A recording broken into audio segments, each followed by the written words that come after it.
요한복음 19장 30절 말씀 같이 읽겠습니다. 예수께서 신포도주를 받으신 후에 이르시되 다 이루었다 하시고 머리를 숙이니 영원히 떠나가시니라. 아멘. 다 이루었다. 어느 누가 자기가 열심히 일하고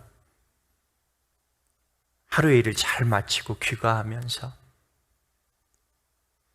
또 시험을 치르고 시험장을 이렇게 빠져나오면서 이런 말을 할 수 있을까요? 다 이루었다. 다 이루었다. 내가 더 할 수 있는 것은 없어. 완전히 이루었다. 완전히 나는 치렀다. 나는 조금도 더 버틸 수 없다. 네, 어제 아침에는 제가 마라토너의 얘기를 드렸습니다. 42.195km 5km만 뛰고도 우리는 주저앉을 텐데 그는 견디고 그 골 지점을 향해서 그는 마지막까지 젖먹던 힘을 다하여 그 사람들의 환호하는 그 소리를 상상하며 그는 경주를 마쳤습니다. 그에게는 더 이상 남은 힘이 없어요. 예수님께서 운명 숨지시기 바로 직전에 하신 말씀, 다 이루었다. 이 말씀은 절대 만족인 것 같습니다. 나는 더 가질 것도 없고 더 얻을 것도 없고 더 뭐 칭찬받을 것도 없고 나는 완전히 다 했어. 예수님만이 하실 수 있는 고백이지요. 이 말씀은 사람들에게 들으라고 하신 말씀도 아니죠. 하나님께 올려드린 기도도 아닐 것입니다. 자기 스스로의 독백일 것입니다. 나는 못났어. 나는 세 가지 다 포기했어. 집도 포기하고 결혼도 포기하고 자식도 포기하고 나는 그냥 하루하루 근근히 간신히 그렇게 살고 있어 라고 얘기하는 우리 시대의 젊은이들과 이 사람들하고는 얼마나 다른 말인지 모르겠습니다. 하나님께서 하나님의 아들이 어떻게 하면 그 죽음의 순간에 고통을 6시간 겪고 죽음의 순간에 다 이루었노라고 만족할 수 있을까? 여러분, 그것이 행복입니다. 우리는 그것을 꿈꾸어야 돼요.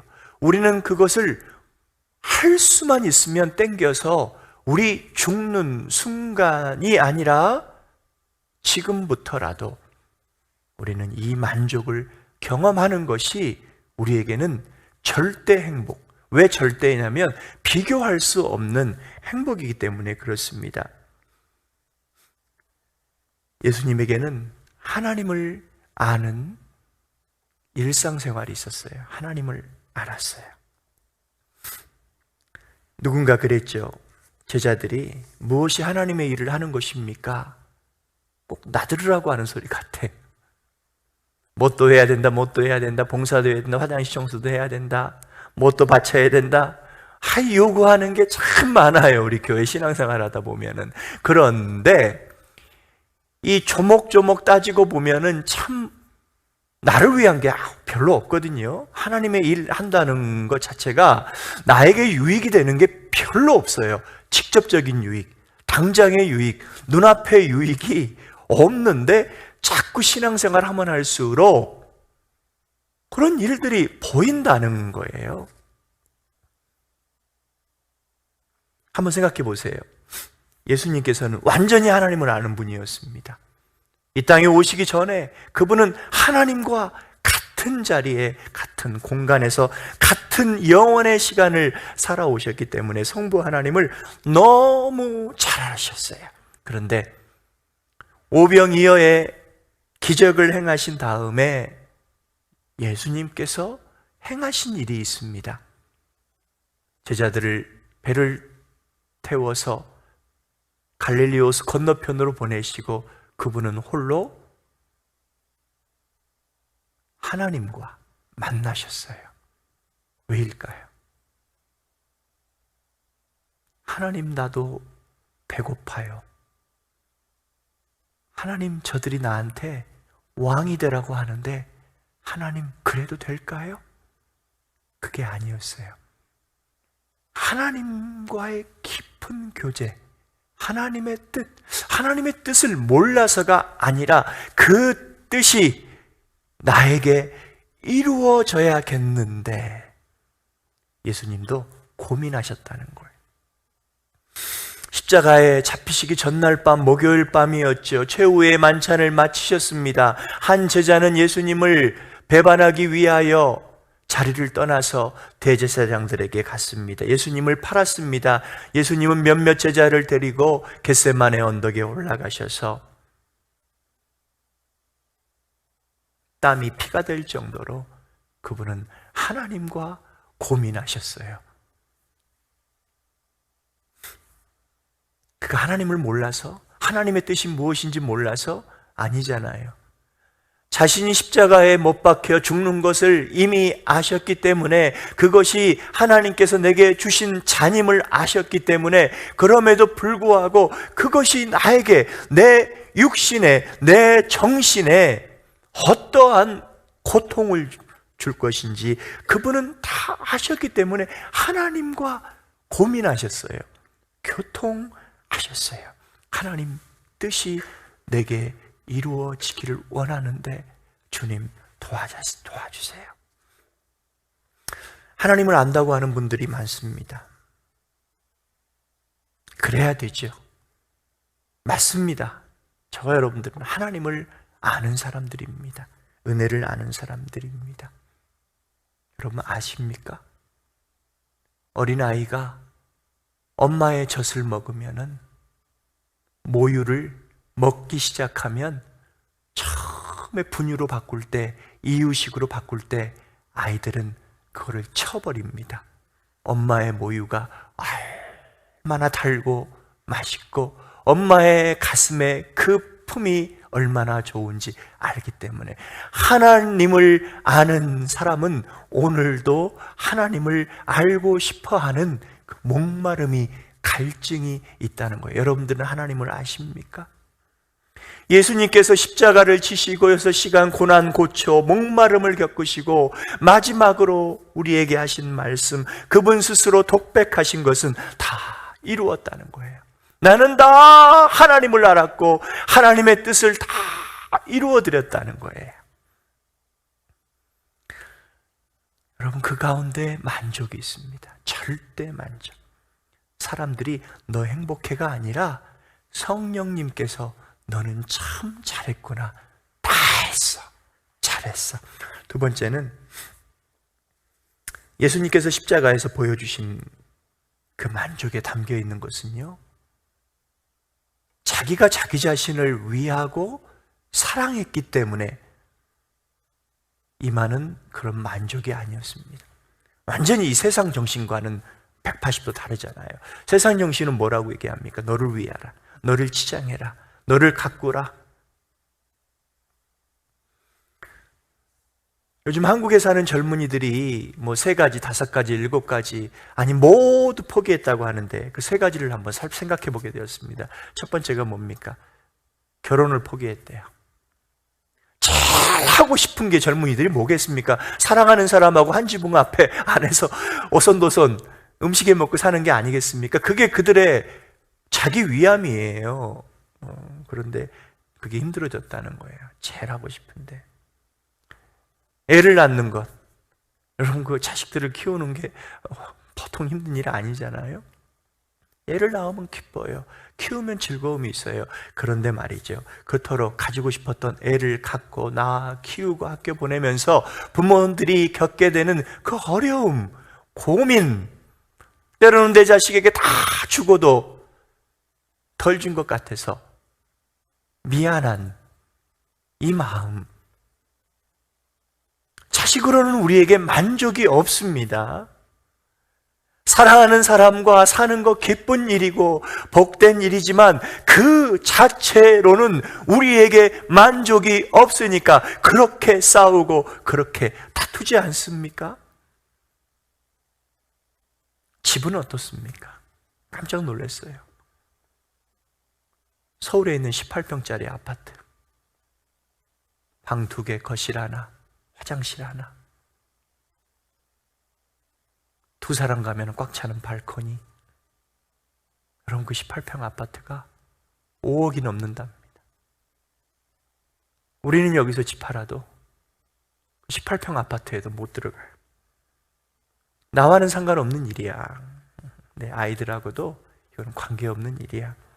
그런 생각을 해봤다가 그 18평짜리 아파트조차도 포기할 수밖에 없는 그 사람들의 마음이 어떨까? 그러면 과연 그들이 내 집을 장만했다고 해서 얼마나 오래 그 깊이 만족스러울까? 여러분, 18평짜리 아파트 앞동이 25평이래요. 그 옆 동네가 30평대래요. 하늘을 보십시오. 쭉쭉 뻗은 고층 아파트가 몇십 평, 50평, 뉴스를 틀어보세요. 그 공무원들이 수억 원의 이익을 보고 투기를 한 것을. 여러분, 우리의 소유, 우리의 무엇, 내 소원 이루어지는 것으로는 절대 만족이 이루어질 수가 없습니다. 예수님께서 십자가에 달리시면서 물론 하나님을 생각했죠. 아버지의 뜻이 나를 통해서, 아버지의 소원이 우리를 구원하시기 위해 자기가 십자가에 희생당해야 되는데, 그럼에도 불구하고 주님께서 뭐라고 하셨어요? 사람들을 보면서 이들을 용서해 주십시오. 아버지가 사람들을 용서할 수 있는 방법은 자기가 십자가에 견디어 죽는 길밖에 없었어요. 그 일을 다 이루셨다는 거예요. 그러니까 예수님은 내 것, 나의 무엇을 위해, 나의 영광을 위해 이 십자가만 지고 봐라, 내가 부활만 하고 봐라, 이 같은 인생들, 인간들 내가 다, 이런 마음이 우리한테는 있잖아요. 내가 높아 만져봐라, 내가 무엇만 가져봐라, 내가 전화 딱 돌려가면서 한마디씩 다 해두지, 그런 마음이 눈꼽만침도 없으셨다는 거예요. 그것이 뭐냐면 사랑이에요. 사랑을 헷갈리지 않으셨으면 좋겠어요. 자기 사랑은 엄밀히 말해서 욕심이요, 탐욕이에요. 그것은 우리의 장애예요. 우리의 약함이에요.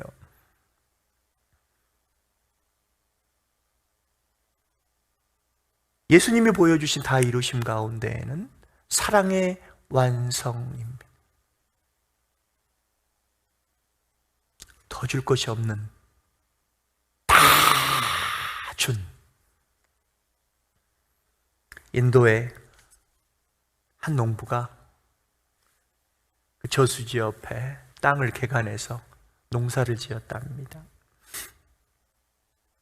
첫 해는 별로 수확한 게 없어요. 이듬해부터 저수지의 물을 이렇게 길을 내서 땡겨와 가지고 자기의 그 논밭에 곡식이 무럭무럭 자라더래요. 얼마나 행복했어요. 자기가 땀 흘려서 없는 논을 밭을 만들어 가지고 그곳에서 막 그 벼가 자라는데 신이 난 거죠. 그 해 풍년을 경험했는데요. 그런데 그러면 기뻐해야 되잖아요. 기분이 나쁘더래요. 자기를 따라서 자기 논 옆에, 저수지는 이렇게 있고 자기 논은 저수지 옆에 붙어 있고, 그 옆에 동네 사람들이 또 논을 개간해가지고 밭을 개간해서 농사를 지은 거예요. 그러니까 저수지의 물이 자기의 논에 들어오니까 곡식이 잘 자라는데, 자기의 논에 들어왔던 물이 흘러내려서 그 다음 논밭에 물이 들어가니까 이 집도 잘 된다는 거예요. 농사가. 심통이 났답니다. 심통이. 나만 잘 돼야 되는데 저 사람들은 나 따라가지고 나 따라해가지고 그렇게 잘 되니까 심통이 났대요. 그래서 그 이듬해에는 방법을 생각했어요. 저수지에서 자기 논에 들어온 물이 흘러가지 않도록 그 물의 길을 콘크리트로 단단하게 꼭 뚝처럼 쌓았다고 합니다. 이게 자기 애예요. 자기 사랑이에요. 자기 사랑하는 사람들은 심통이 많아요. 심통. 저는 우리 교회 아이들이 심통이 없어서 참 좋습니다. 툴툴 대는 친구들이 단 한 명도 없어요. 네. 항상 네. 그런데 어떻게 됐을까요? 그 농부의 논이 물이 흘러내려가지가 않으니까 그 논밭이 물에 잠겼답니다. 다 썩어버렸답니다. 자기 사랑하는 인생은 말 그대로 썩을 인생이에요. 여러분, 썩는 거, 냄새나는 거, 부패한 거 여러분들 귀히 여기지 않죠? 썩을 인생을, 귀히 여길 수 없는 인생을 우리는 그토록 소유하고 나만 다오 하는 이 자기 사랑이 우리에게 참 아픈 이유는 예수님은 그러시지 않았다는 거예요. 죽음 앞에서도. 고린도전서 13장 11절 유치하지 말아라. 유치하다는 것은 뭐냐면은 너만 알지 마라 이 말이에요. 내가 어렸을 적에는 말하는 것이 어린아이와 같고, 말이 유치한 사람들이 있어요. 진짜 유치한 인생들이 너무너무 많아요. 깨닫는 것이 어린아이와 같고 어떻게 저만 생각하는지 몰라요. 생각하는 것이 어린아이와 같으나, 여기서 어린아이, childlike라는 것은 순진한 게 아니라 유치에 빠진 거예요. 내가 장성한 사람 어린이 되어서는, 사도 바울은 이렇게 고백합니다. 나는 어린아이의 일을, 어린아이의 말과 어린아이의 깨달음, 어린아이의 알을 버렸노라.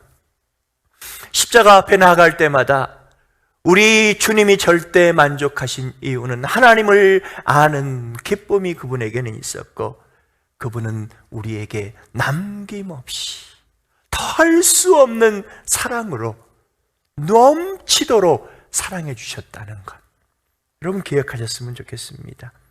말씀을 맺습니다. 예수님께서 수고하고 무거운 짐진 자들아 다 내게로 오라, 내가 너희를 쉬게 하리라. 어디서요? 십자가 앞에서. 십자가는 흔히 말하는 고난, 고통, 상처, 끔찍. 그래서 우리는 십자가를 지고 나를 따르라 하시는 예수님의 말씀을 받아들이기가 어려워요. 축복을 주시면 따르죠. 조건부 신자. 주님은 무조건적으로 모든 것을 다 쏟아부어서 우리를 사랑하셨고 하나님의 자녀되게 하셨는데, 우리는 늘 컨디션이 있어요. 조건이 있어요. 넘버 1, 이렇게 해주시면, 넘버 2, 이렇게 살게 해주시면, 넘버 3, 우리의 자녀들이 이렇게 된다면, 넘버 4, 내가 이만큼 엘리베이트 높아진다면, 넘버 5, 사람들이 원하는 그것들을 빠짐없이 내가 오래 경험할 수 있다면, 나의 아젠다가 꽉 차 있어서 유치해서 하나님을 아는데 하나님의 뜻이 내 가슴에, 내 입술에, 내 손과 발에 나타나지 않는 거예요. 여러분 기억하세요. 그러면 만족이 없습니다. 안식이 없습니다. A.W. 토저는 우리에게 이렇게 챌린지합니다. 하나님은 우리 인생의 잘됨, 성공에 관심이 하나도 없으십니다. 하나님이 무엇에 관심이 있냐면, 저와 여러분들이 하나님만으로 만족하는가. 일주일 동안 수고하셨습니다. 우리는 하나님 안에 거하고 싶었어요. 오늘도 여러분들의 무엇을, 원함을, 아젠다를, 내 거를 주님 앞에 내어드리십시오. 그러면 여러분들은 자유함, 이제까지 겪어보지 못한 날아오르는, 독수리가 날개쳐 하늘로 날아오르는 힘을 얻을 것입니다. 그 속에 만족하실 거예요. 우리 같이 나를 지으신 이 하나님, 부르신 분 하나님, 보내신 이도 하나님, 이 찬양으로 주님 앞에 은혜라 고백하기 원합니다. 나를 지으신 이가 하나님, 나를 부르신 이가 하나님, 나를 보내신 이도 하나님. 나의 나 된 것, 나의 나 된 것은 나 하나님 은혜라. 나의 달려갈 길, 나의 달려갈 길 나가도록,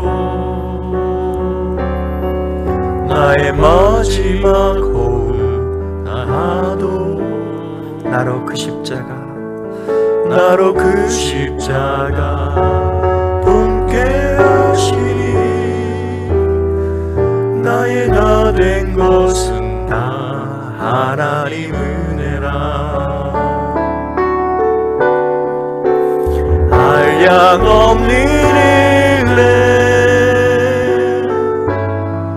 갚을 길 없는 은혜,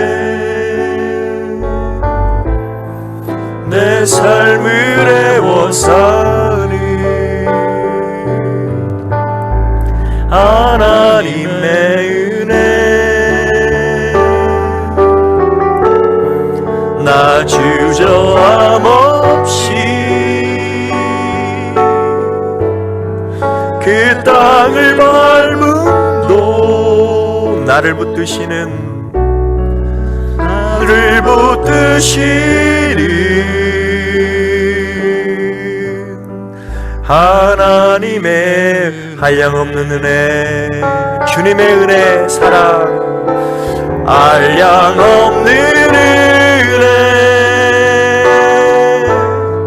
갚을 길 없는 은혜, 내 삶을 애워싸는 하나님의 은혜, 나 주저함 없이, 나 주저함 없이